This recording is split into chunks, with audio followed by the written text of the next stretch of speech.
Hey everyone, and welcome back to another week of Haunted Cerebral Astrology.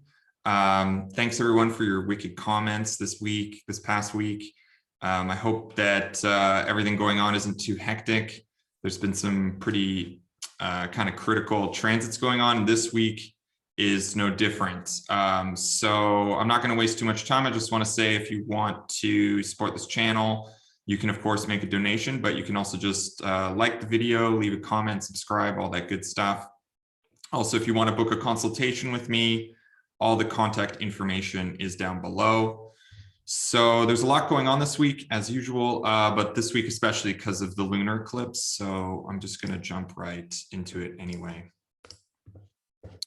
So yeah, you can see that kind of the big thing happening this week. Kind of the beginning of the week is a bit more typical, just lunar transits, but then halfway through the week we get that lunar eclipse, and then this Venus square Neptune, which should be intense. But also, if you notice here, there's going to be in one day 4 conjunctions of Venus to Mercury, because Mercury is slowing down to retrograde at the end of the week. So I might not get into every single transit this week. I'm going to try and focus more on the big ones, so that we can kind of get through everything and not make this video like a million years long. I'm also thinking to release a video soon, because I've noticed that, especially with some clients as well, people who are not so familiar with astrology, but also people who are not completely familiar with how the chart works. I'm thinking about releasing a video of like, okay, like how does the chart actually work?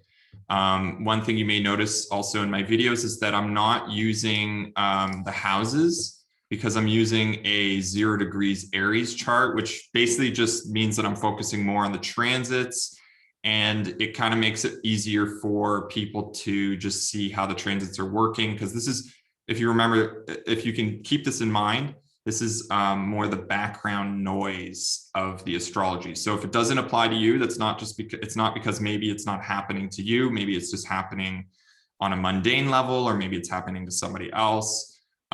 So just keep that in mind, that this is more like the background energy. It may not be applying to your chart specifically in the way that I'm describing. Anyway, and also just for anyone who's like, okay, weird about the times, I'm doing this from Berlin, Germany, which is Central European time. It's 1 hour, I think, no, it's 2 hours ahead of Greenwich Mean Time, or no, it's daylight saving. Anyway, I'm ahead. I'm in the future from Greenwich Mean Time. So if you're in the States, then you're going to be 6 hours behind me to 8 hours to 9 hours, depending on where you are, if you're on the West Coast or the East Coast. So just adjust the time to where you are, and then the transits will still have the same kind of frequency, just not maybe the same kind of context in terms of time of the day. Anyway, so like I said, let's just move right into it. So we'll move into Monday. So we're on Monday, May 24th. The moon moved into Scorpio earlier in the day, like super early in the morning. So let's just move back to when that happened. Okay.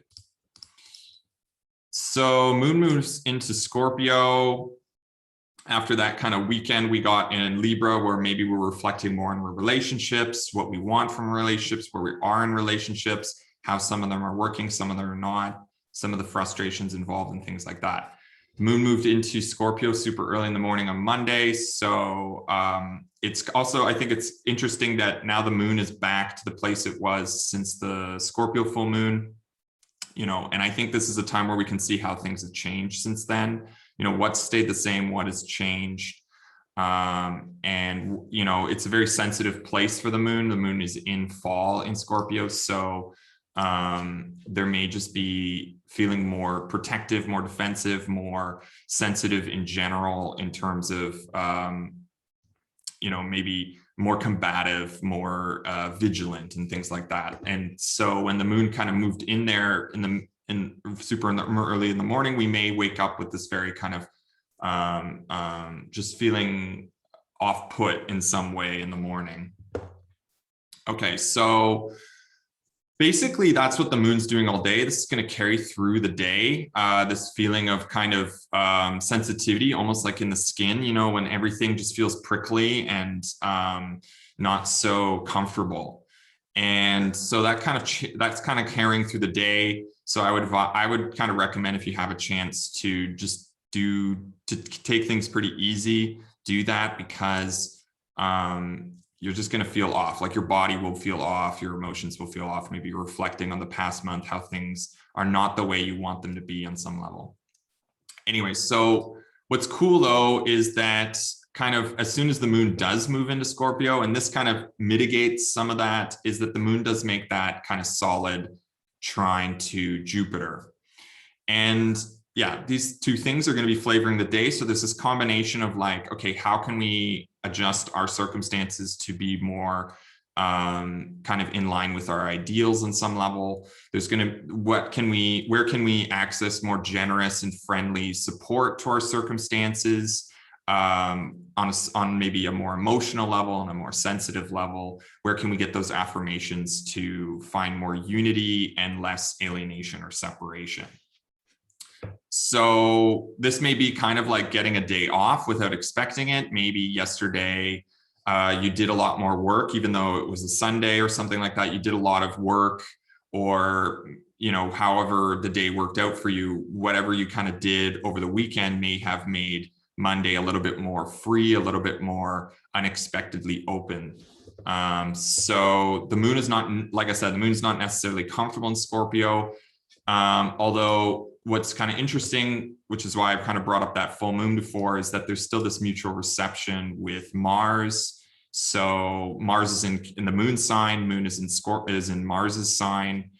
So there is some sort of collaboration between maybe some of our actions and some of our impulsiveness, some of our hostility, and maybe the way we want to initiate things and the way we want to get things done, use our willpower, and also where we're at emotionally. So maybe we're a bit more forgiving of some of the actions we did, some of the impulsive behaviors we partook in recently. So we can kind of deal maybe with conflicts and challenging feelings a little bit better. Maybe we've been doing this for a couple lunations now, so this might not be something entirely new, at least since Mars moved into Cancer. So fluctuations maybe in our tribe may come with crabby volatility.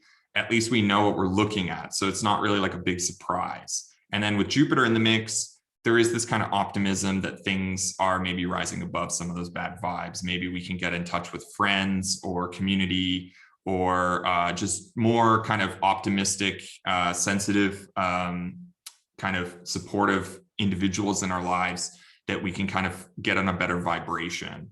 So there is this kind of chance to enjoy a little bit of some of the bigness of Jupiter and Pisces, which I've made a note here. Finally, yes, finally, maybe today we can have a little bit of that bigness that we've been wanting. So that basically just flavors the day. So there's not really much else to get into in terms of that. The moon just keeps moving through Scorpio, getting into that exact opposition with Uranus. So I'm going to just move right into Tuesday. So now we're in Tuesday, May 25th. So the moon basically moves into that opposition with Uranus right in the middle of the day. Anytime the moon's going to make these transits to the fixed signs, or the solid signs, as they're also called, so Taurus, Leo, Scorpio, Aquarius, because that's where Uranus and Saturn are, this is going to reignite those tensions between the Aquarian and the Taurian parts of our lives. So something might be disrupting the good vibes from the day we just had. Maybe, you know, this is kind of coming up to the end of the night, if we were out that late or not. You know, it could be a turn off or a turn on that may break the peaceable and predictable situation, may just break things down in general. Moon is still in this kind of weird and vigilant, destabilizing place in Scorpio. So Uranus may just induce further uncomfortability and instability. This may be like, you know, we had a good day, but then somewhere down the line at the end of the day, there's something that kind of broke things down a bit. Anyway, so the moon keeps moving, and then it's like what's, we're moving into that second big square between Uranus and Saturn coming up in next month. So now the moon's kind of activating some of that. So we may get some of the flavor of what that's going to mean next month, because within an hour, the moon then moves into an exact,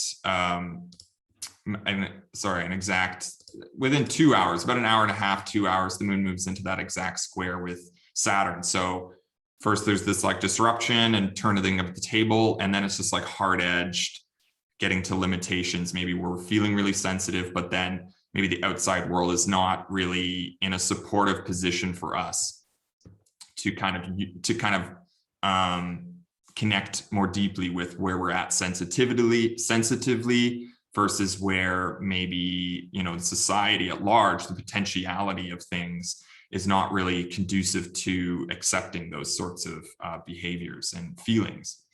So we're starting to feel some of those limitations. Perhaps this is preventing us from getting, a good night's rest on some level. This is in Germany. It's going to be like 3 a.m. So maybe we have a hard time getting to bed.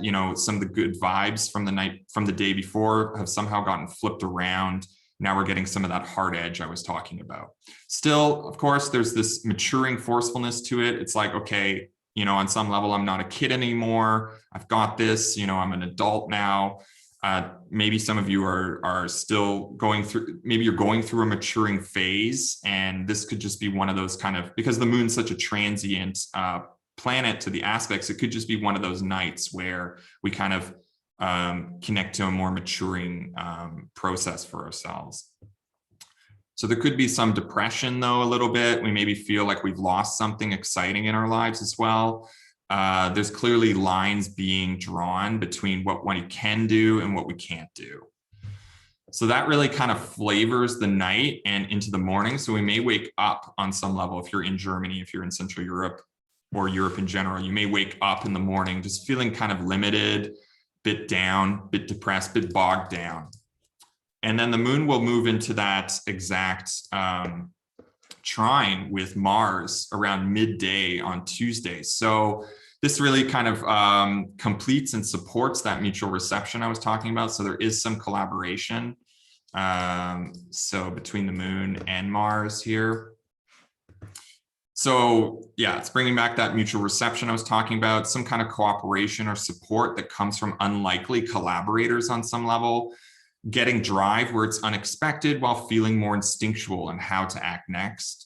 So there's this kind of like doing what we need to do rather than worrying about all the other bullshit going on.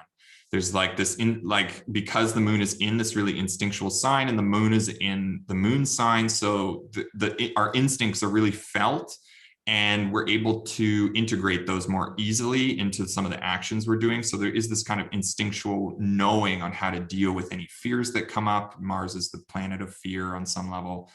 And especially horror and fear. Like I'm always having weird Mars transits whenever I watch horror movies. Anyway, so this could be a good time in the middle of the day. If you need a break, take the time to listen to yourself or listen to somebody else who's maybe giving some more helping words or helping actions, helping behaviors.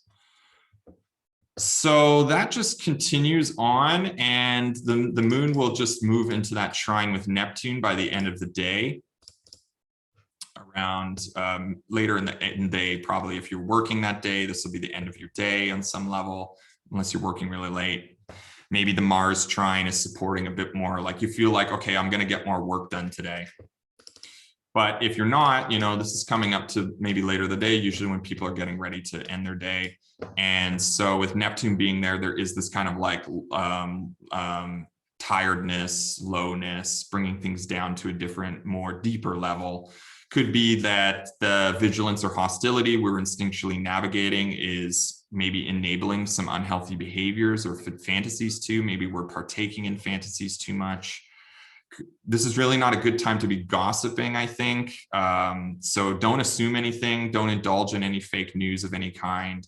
This could be very like elusive triggers. So just be conscious of that. Moon is in a really weird place. Neptune just adds this extra like layer of weird. So this kind of hostile, crabby deception, if we assume too much, this can take us down a really like false rabbit hole of some kind, which for some of you, if you spiral down these emotional rabbit holes, it could be a dangerous trigger for that. So just be wary of what you decide to believe in this evening. Could lead into conversations with ourselves that turn us against ourselves. This is a very like self-sabotaging kind of vibe. So just be conscious of that if you are kind of spiraling down that night, it's because there's something kind of going on in the atmosphere. And so if you can kind of get back to the present moment, let it go, just get back into, maybe just for today, this is what's going on. Probably by the next day, you'll feel a lot better. Especially because tomorrow, the day after, so let's just end Tuesday, we'll go into Wednesday now. And Moon then is moving so Moon makes that last sextile to Pluto. Again, I think just emphasize before the day ends, and I think just emphasizes what I was talking about before. Pluto's this planet of like darkness and fear and pent-up energies. So just be conscious that by the end of Tuesday, there could be that kind of release on some level. So then on Wednesday, the Moon then moves into Sagittarius early in the morning. This changes the vibe, changes things maybe on the dreamscape. If you remember from last lunation, when the Moon moved into Sagittarius, there was this kind of lull, this downward thing, and this low-key kind of reckless abandonment vibes. I think that has a lot to do with that the South Node is there. So if we did abandon things like last lunation, this could just be kind of bringing that back up again.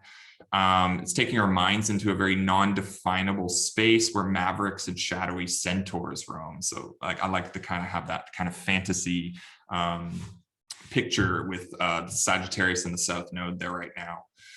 But basically, once the Moon does move into Sag, it's going to make that square to Jupiter. So, Jupiter's in its own domicile. It also rules Sagittarius. So there is on some level, this is like, of course, squares are more volatile and frustrating, but because, at least the Moon is now making that exact aspect with Jupiter, there is some reception. So there is something good about that on some level, even though it is a square. Kind of adds maybe some bigness to the day. If you remember last lunation, Jupiter wasn't in its own sign. So now that it is, it could make that the transit into Sagittarius is a little bit more hopeful, a little bit more optimistic, brings a bit of that bigness into the day, probably one of the biggest days of the week. So something's expanding here. Adds also, again, with the square, a bit of forcefulness, a bit of exaggeratedness, could be a harsh buzz. On some level, this again is like this Virgo transit that recently happened with the Moon, where kind of it's showing us how maybe the ideal isn't adding up, how maybe our hopes and our dreams are not based in reality on some level. This is like taking a trip. I wrote this down here. So this is like taking a trip to one of these. So I live in Europe here. So there's a lot of these like castles, or in Germany, we call them Schloss. And so sometimes you're like, oh, I want to take a trip to one of these Schloss or one of these kind of tourist destinations. And you get there, it's like a famous place. You get there and realize like, wow, this is kind of like a tourist trap. It's not really as magnificent as I had it pictured in my head as the postcard revealed to me. So there could be a bit of like trashy vibes on this level that maybe does not match up with our ideals and our expectations. And this could be just one of those days where when we wake up, our expectations are being broken down a little bit more. So that kind of brings us into the day. And I'm just going to move on to probably one of the biggest topics of the week, and which is, so the Moon moves into that full moon and we get our first lunar eclipse. So this is a Sagittarius lunar eclipse. It's of course going to be based more on where the sun is. The sun is very close to the nodes. So this is a total lunar eclipse. So with the Moon also being close to the South Node, there's something very spiritual and otherworldly about this. Again, think back to the last time the Moon moved through Sagittarius about a month ago, and it's somehow related to that. A little bit different with Jupiter being in domicile, but yeah, like I said. So yeah, what is meaningful to you, and where do you get this like real sense of purpose right now? I think this is a big question that we can ask ourselves, because this may be changing. This may be eclipsing in and out of our lives. It's the first eclipse of the year. This is like when chaos basically begins in earnest. I mean, you may have already been feeling it building up. Now it's going to start to unravel. Eclipses in general, I think, are considered more malefic. But they're also kind of these portals for growth on some level. So it's showing us what is opening up for us. Maybe some opportunities arise for us. But often when we take hold, when we open, let's say a door opens for us, we walk through that door, it means that other doors close. So things are kind of opening up, but then other things are closing, right? So and a cool thing to do with eclipses too is you can kind of think back to 19 years ago. And this is when the eclipses wouldn't have been in the same places. So you can kind of compare notes on what was going on 19 years ago to now. And that will give you a kind of an idea of the quality of what these eclipses are going to be about for you. So the last one between Sagittarius and Gemini would have been 2002. And what part of the Gemini area of your life? So if you look at where in your chart Gemini is, what part of that portion of your life is increasing right now? You can also do another thing where, because every 8 to 9 years, the nodes, so basically you know where the eclipses are going to be based on these things that kind of look like little headphones. Those are the north and south node. And the moon and the sun are now on equal levels. And that's how we get these eclipses. It's a lunar eclipse too. So often people call these blood moons. This is actually a lunar eclipse. And you can think back actually to 8 or 9 years ago and get that half lunar returns. And you can kind of think about what was the opposite qualities. So it's more about that Sagittarius of our area of our lives being increased. So look where Sagittarius is in your chart. 8 or 9 years ago, that part of your life was being increased. So because this is a full moon, but it's also an eclipse, this is like an amplified full moon. This is eclipsing things in and out of areas of our lives. But because it's with the moon, it may be associated more with your body. So the body might be purging things, it might be eliminating things, might be changing things, might be eclipsing things. Maybe you got a new big tattoo, maybe you got a new piercing, something that really alters your relationship to your body, rebalancing things with your body on some level.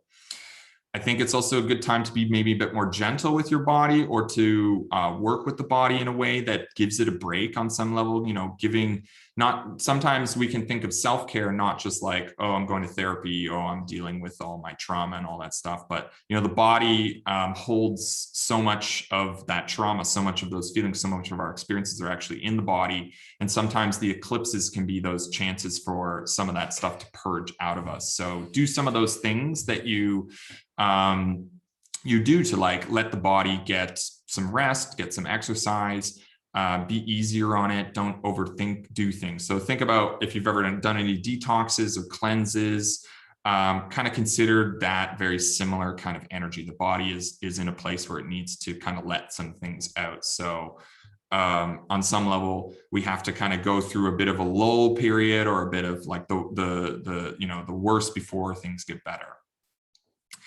With eclipses, I always like to think that the cosmos is kind of putting into your lap fated events on some level. And these events, these circumstances are going to be about this rebalancing of the Gemini, Sagittarius areas of our lives. So you can think about this as between like our changeable, communicative, curious, social minds, what we're learning, this Gemini part of our lives, versus the promises we break, the hopes we have, the battles we're enduring. Where is there something to trust, and what in that part of our lives, so that Sagittarius of our lives, is eclipsing that trust in and out of our lives.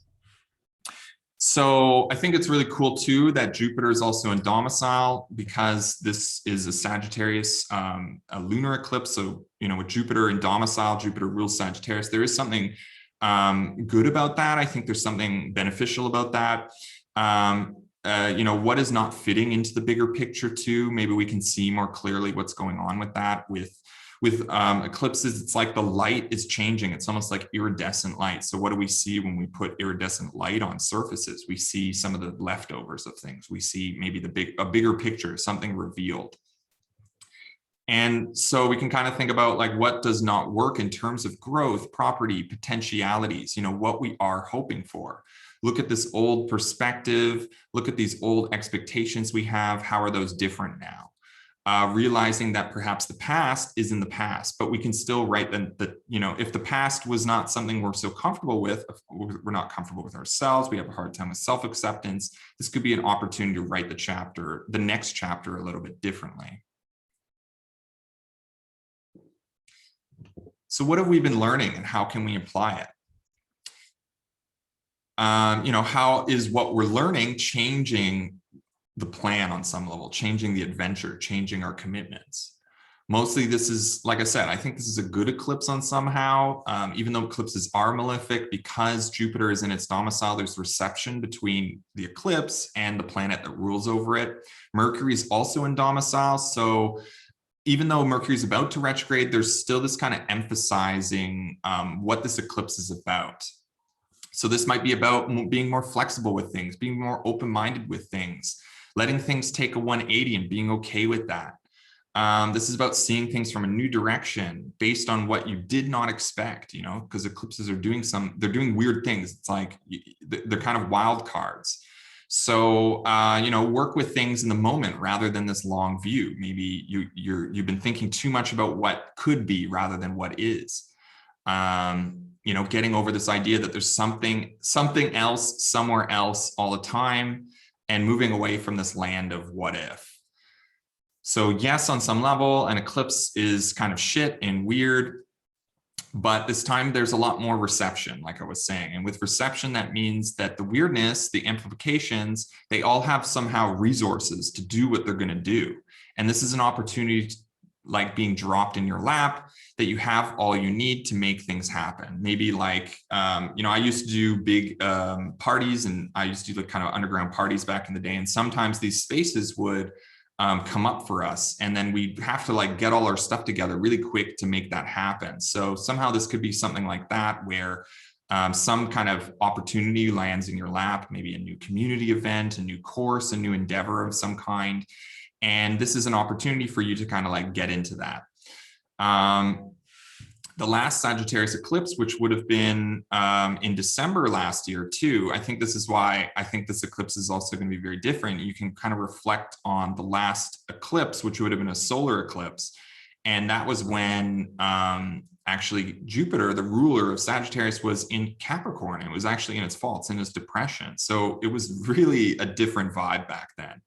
And I think like we can kind of see maybe some of the progress, some of the more good things that have taken place since then, some of the growth that has occurred, some of the possibilities of things actually working out, how things have opened up, how things, maybe they're not perfect, maybe there's still a lot of really dark and challenging things in the world, but at least things are going towards something now. There's something moving again.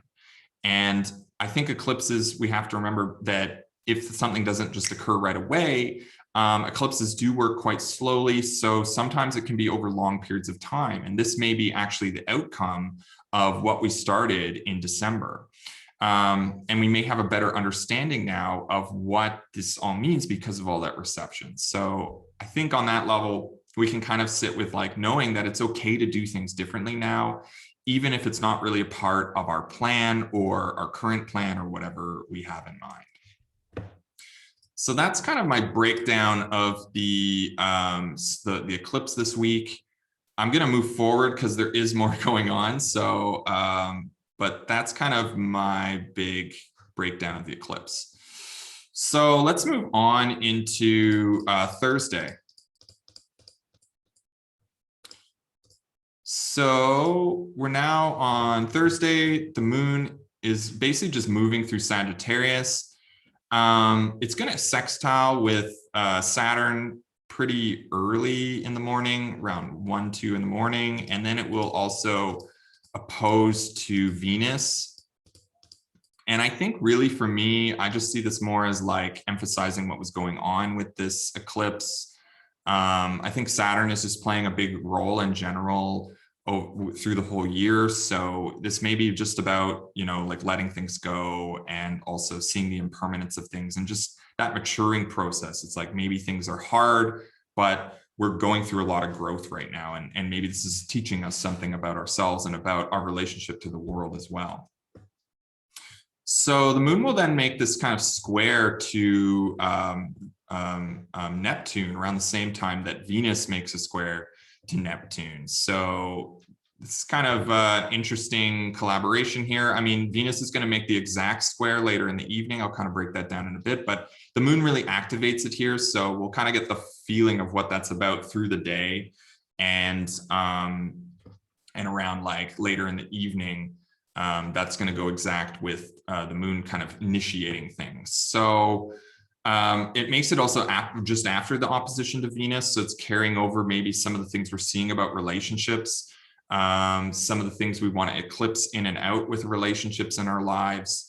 So this could be like being convinced that a new direction also is kind of appropriate on some level, but then maybe we get lost somewhere along the way.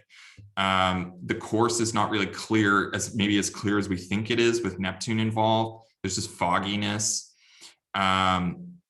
The momentum might be getting a bit stuck in the mud. So maybe even though there's all this like high energy from the eclipse, and maybe with that opposition to Venus, we may at least like see some of the things that we want, some of the things that we're hoping for, that we want to get more pleasure from, that we want to enjoy, feed our appetites on some level.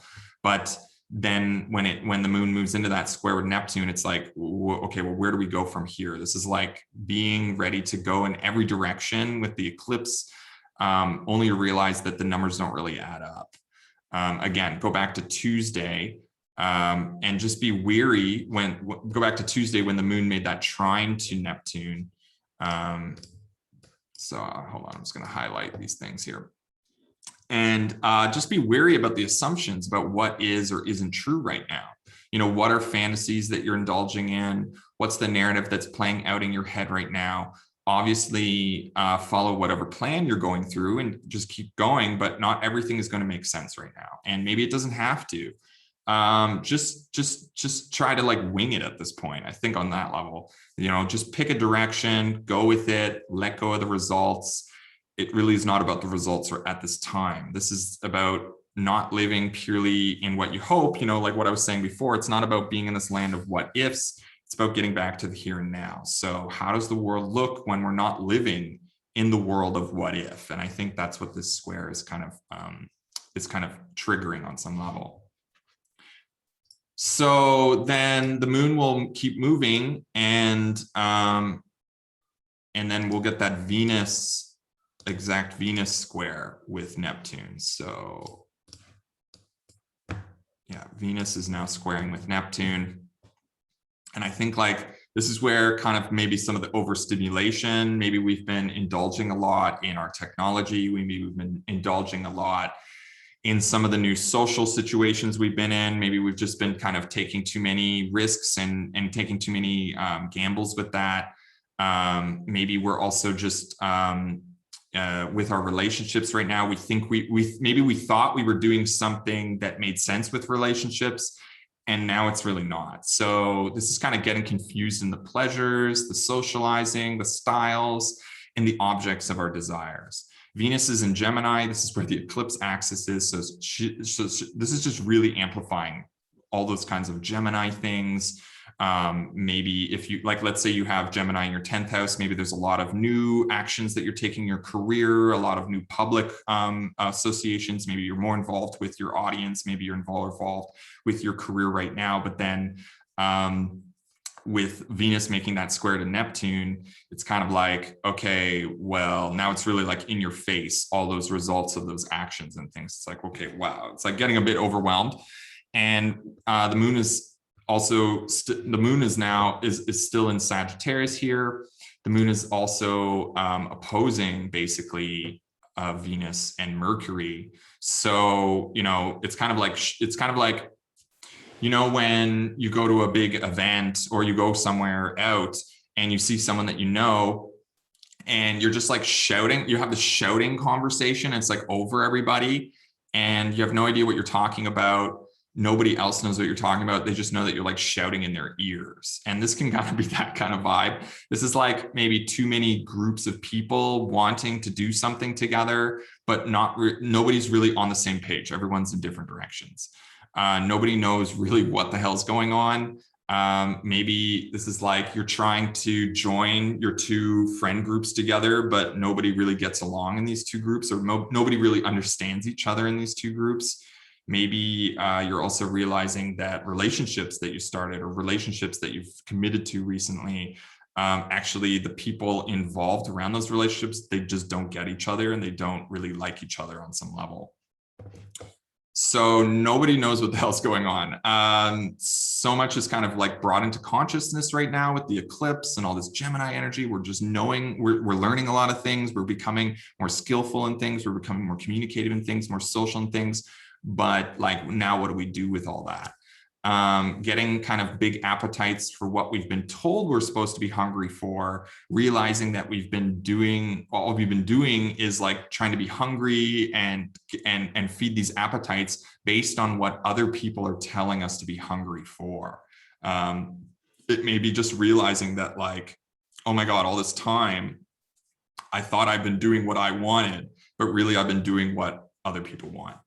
And, getting what other people want for us and not really knowing if that's what we want. So I feel like that's kind of what that whole transit's about. And I think like this can be a really confusing time. And I think that this is really going to flavor things into Friday too, because with Friday, we kind of the moon just moves into Capricorn. Doesn't really do much except for that sextile to Jupiter. So moon moves into Capricorn really early in the morning, puts us into this more serious place, this more determined place, this more persistent place, preferring stillness and silence over all the chaos and socializing and just kind of overstimulation. Maybe we just start limiting a lot of stuff, taking back, because it's all about taking back control, right? So that, like I said, there's just a seriousness to the day on Friday.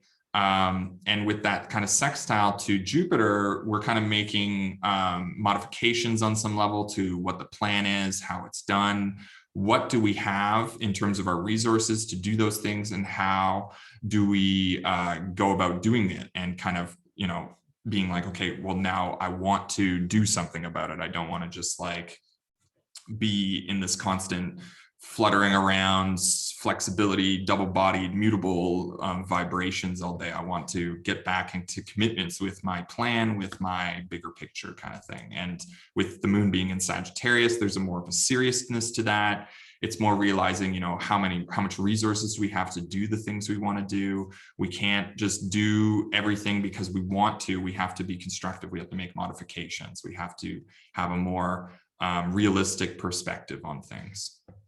And that basically just like flavors the whole of Friday. So the moon just keeps moving through, the moon moves through Capricorn and basically just moves into, we'll just go right into Saturday. So with Saturday, I want to kind of focus more on this conjunction of Venus and Mercury, but like basically in the middle of the night, we get that trine to Uranus. So maybe on some level, some of the resources we're doing, maybe we're kind of being more inventive with that. I mean, it's in the middle of the night, so maybe we have kind of dreams that figure out what needs to be done next on some level.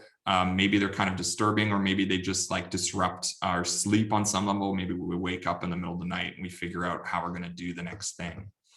But basically what I really wanted to talk about is that exact conjunction. So I'm going to move right into that. So that exact conjunction takes place pretty early in the morning, probably when most people are going to be waking up here in Europe.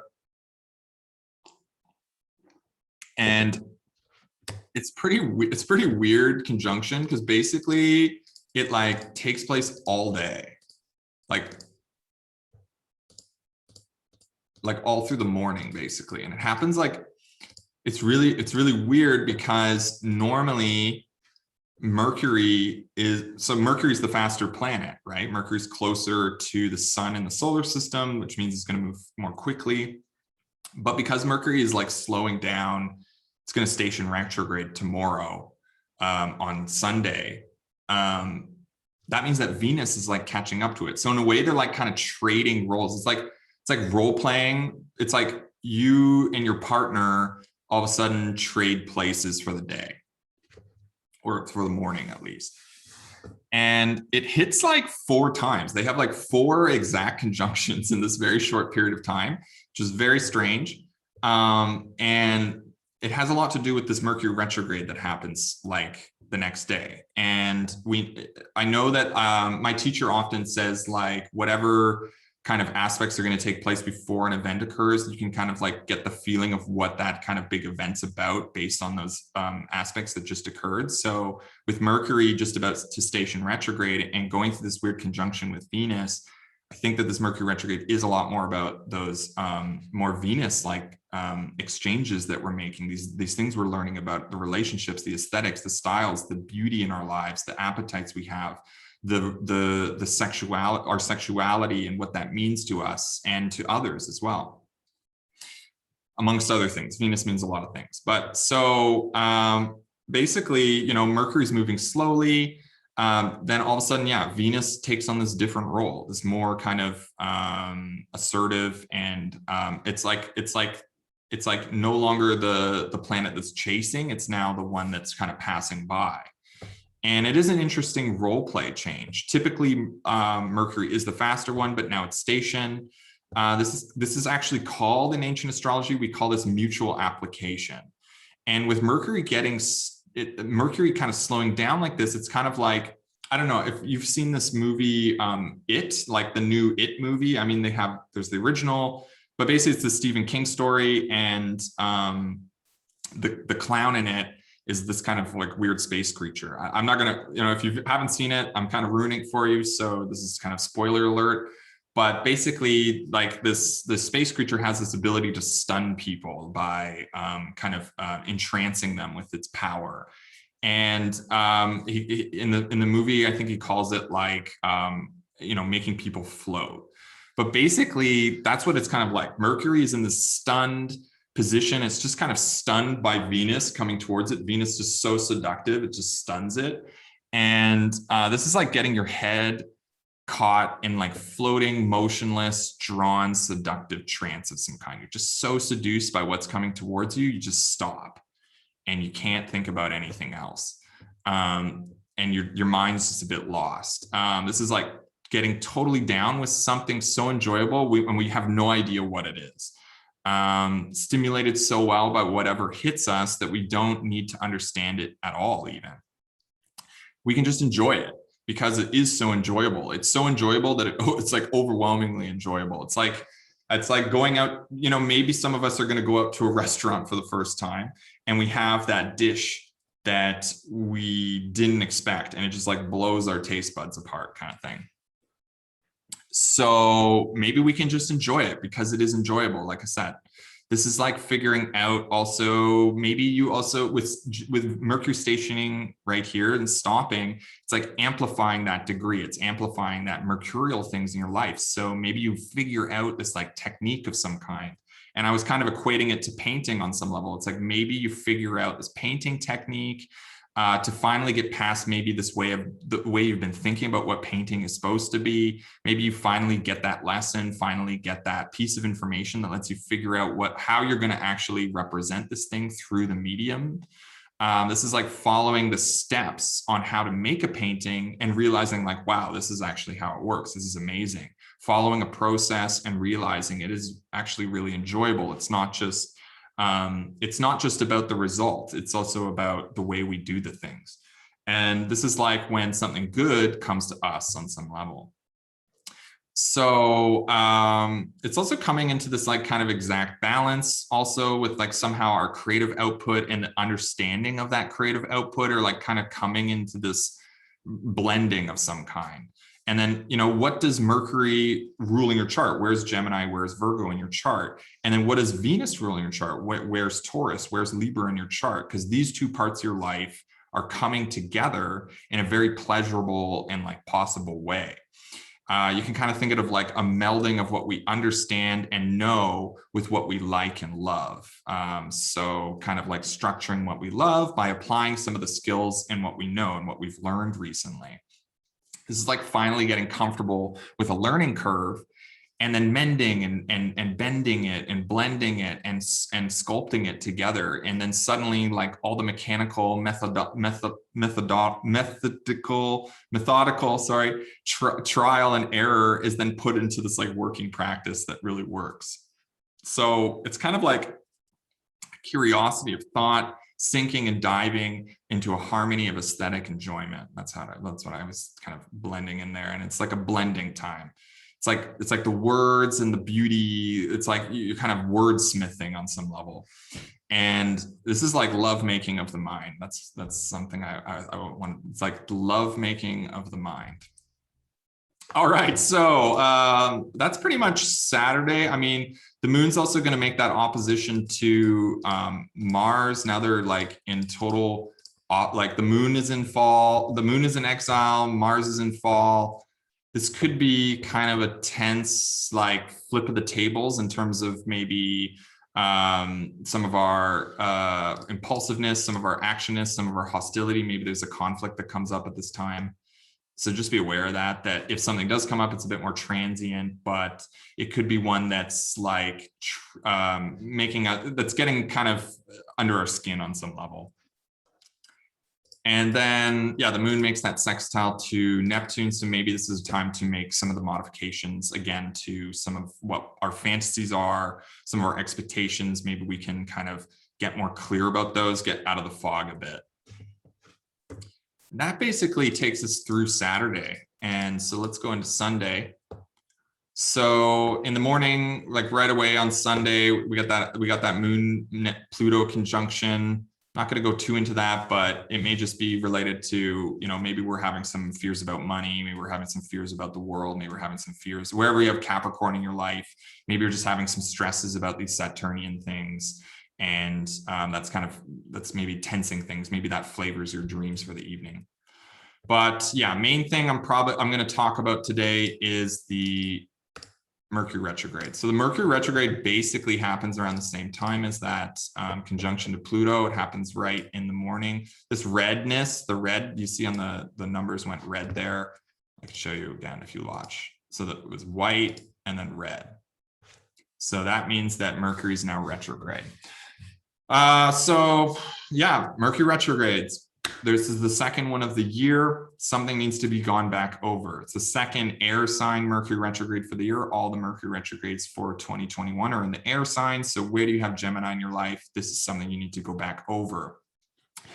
This is basically going over also the exchanges, all the like flexibility, all the changeable like intellectual things that we've been doing, maybe some of the technological things that we've exchanged or upgraded or blah, blah, blah. We're going to have to go back over those. Basically, since Mercury moved into its shadow, which would have been 16 degrees Gemini, which was on the 15th of May, 2021. So what, since May 15th, have you made changes to? Have you been more expressive about? Have you been more curious about? Have you been more social with? Have you been more inventive with? Have you tried to upgrade on some level? These are things that maybe you thought were one-shot deals that were fixed and could just be gone with from this point forward, but they're not. You got to go back over them. For me, it was like I'm already getting effects from this thing. Like I got, my computer upgraded and stuff. I got the battery replaced and I'm having all these problems. I got to take it back in this week. So hopefully that's like going to be the past for me. I'm hoping that once I take it in, it's fixed again, but I'm having a lot of problems with my computer. So, which is a bit scary because, I'm working for myself from home. I can't afford a new computer, so I got to make this one work.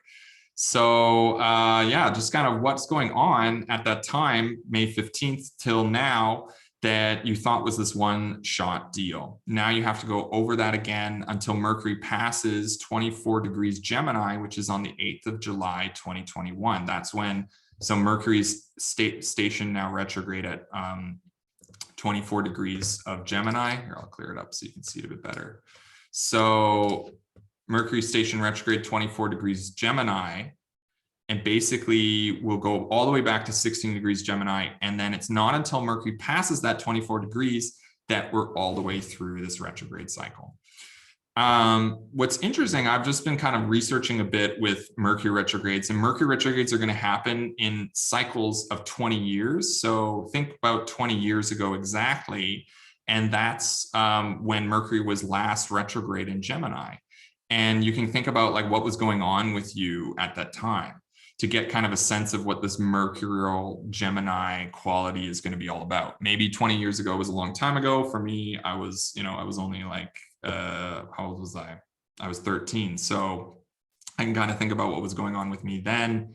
And maybe if you're too young to think back then, you can kind of ask your parents or something like that. Or if you're old enough, you can kind of think back on what was going on 20 years ago. This is going to be things that you're going to be, I mean, it's not related to that, but they'll have that quality. They'll have that flavor. Maybe they are related, but likely it's more about that flavor. So this is kind of realizing that something you thought was not for you turns out maybe to be pretty fun too. You know, like Mercury, like I said, just moved out of that conjunction with Venus. So it's carrying on some level, some of that quality of whatever that conjunction was about for you.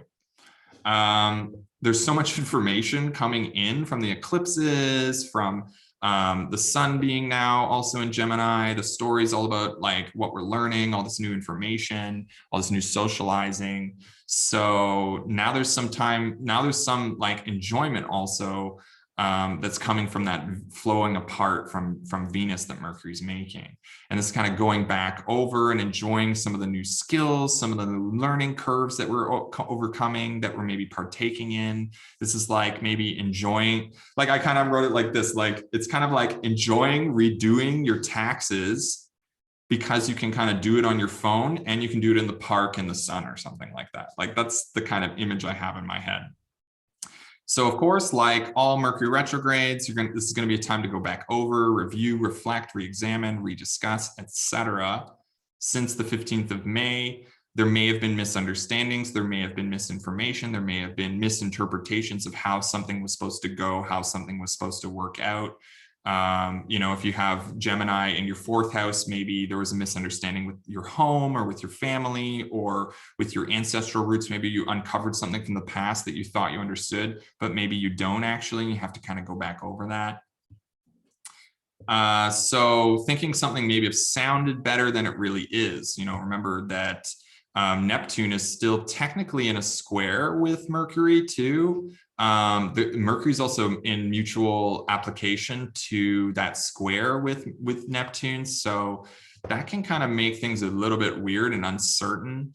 Is there maybe something we love or we're convincing ourselves that we love at this time with all these new kind of learning curves? What exactly does that mean for our future on some level?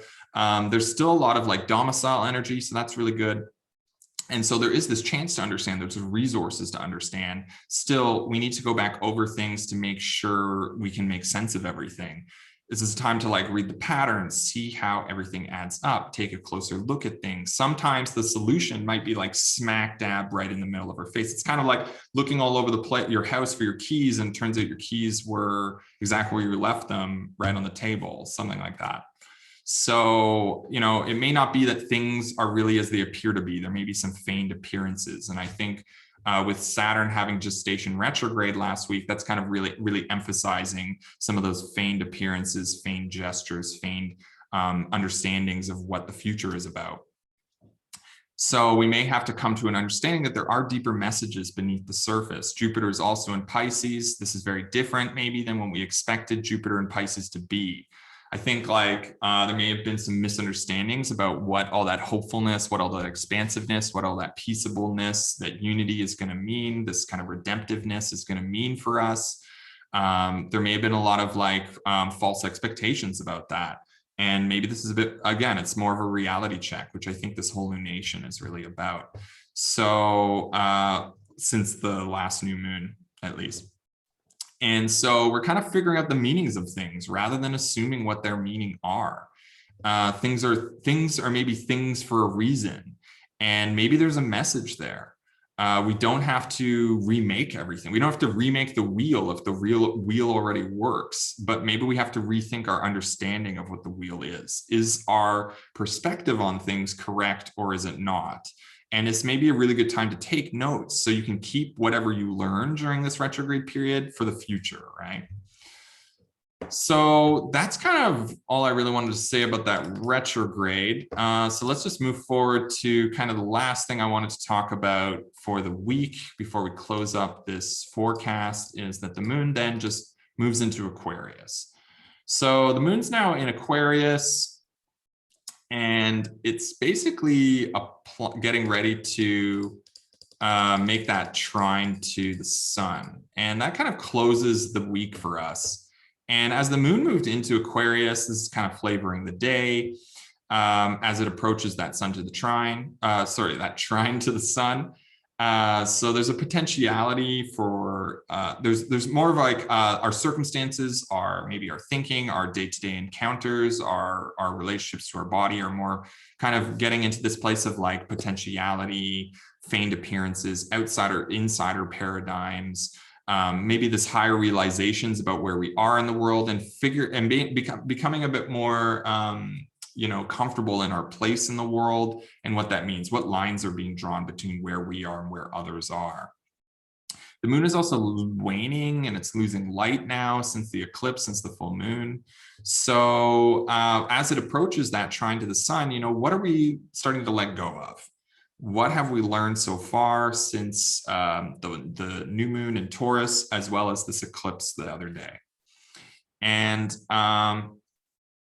how can we use what we're learning to support our ideal? And what can we let go of now to support the bigger picture of things? Is there some way we can give ourselves a break? Where is the story getting support from in our friendships, in our blessings, in the aid that we're asking for, in the aid that we're giving? What is of our circumstances that is changing and what's different about this next chapter? Is the next chapter going to be the one where we're a bit kinder to ourselves and to others, or is it going to be one where we're a bit more hard-edged? That's up to us. We're the ones that are going to write the next chapter. Nobody else is going to write it for us. And I think this is kind of like connecting these two vital essences of our willingness and our ability to accept, and letting the body on some level tell us the truth about what is working and what does not. So that just ends the week for us.